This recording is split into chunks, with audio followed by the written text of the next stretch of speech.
Ini politik, ini transaksional, ini political corruption, ini politik pemilu kita yang masih seperti ini. Ini kan semua rentetannya kan masih pemilu kan sebenarnya. Nggak bisa Anda nggak bilang itu rentetannya masih pemilu. Bukannya diberikan kepada orang-orang yang mendukung, orang-orang yang ini, semua proyek-proyek kan kayak gitu kan. Jadi Bung Saud mau katakan sebenarnya proyek MBG ini sebenarnya tanda petik ini bagi-bagi kue aja.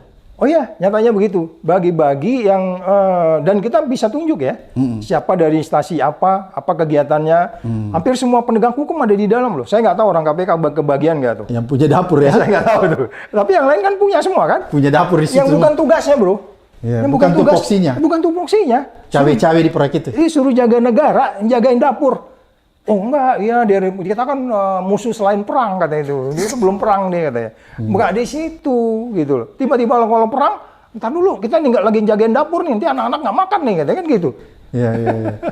Jadi kelihatan bahwa sejak dari awal proyek ini sebenarnya sudah bermasalah tapi dibiarkan terus, itu intinya. Iya, dan saya bilang itu sudah merupakan satu gambaran yang umum di Indonesia.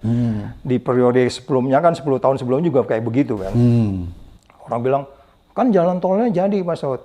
Kalau gua presidennya itu jalan tolnya itu udah sampai ke ujung sana tuh. Dia baru bangun di sini tuh. Jadi kita bicara efisiensi kan, bicara efektivitas kan. Jadi kita nggak meniadakan apa yang dilakukan oleh pemerintahan sekarang.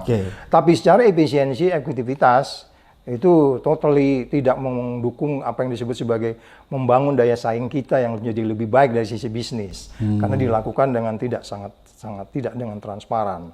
Bu Saud, apa sih yang menyebabkan korupsi ini terus terjadi di instansi-instansi ya? Maksudnya kelihatannya kan harusnya kan orang berkaca dari peristiwa-peristiwa korupsi yang sudah disidik oleh aparat penegak hukum baik kejaksaan maupun KPK, kepolisian. Harusnya kan orang sudah ada timbul deteran efek. Kan harusnya gitu ya logikanya. Tapi ini kok tidak. Korupsi itu merajalela. Selain bagian ini kan ada juga korupsi di imigrasi kan. Apa yang menyebabkan ini Bung Saud? Iya, kayak imigrasi itu kan korupsi ini kalau saya lihat sederhana sekali. Kenapa saya katakan sederhana? Itu yang dimanipulasi, yang dirampok itu kan misalnya izin perpanjangan izin tinggal warga negara asing. Ini kenapa sampai hal-hal yang begitu itu semua?